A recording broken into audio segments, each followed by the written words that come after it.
Yes, the water has begun flowing here to provide around 78,000 people with fresh drinking water. Now, they haven't had fresh water for over a week now since the earthquake hit.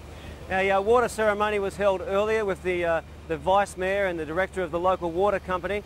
They each had a drink of the water and said it tasted fresh and great, almost better than what they are used to normally. Now, 60% of the underground water pipes were damaged during the earthquake, so that's the reason why so many people don't have water. It's been a logistic nightmare for the troops to get the equipment in here. One of the bridges collapsed on the way in, as well as it rained. We spoke to Major Mike Scott, the officer in charge, and he described how difficult the task has been. We had guys throughout the night setting the whole equipment up. Every piece seemed to have a little problem with it, but we had them going there, and we had guys in the surf. It was crashing over them last night. It was a pretty big swell, just so we could get the water point in there.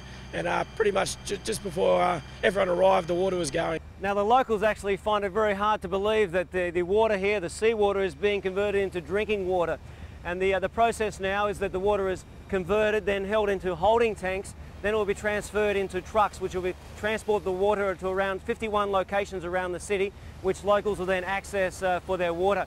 It's quite warm here today. I've had a couple of sips of it,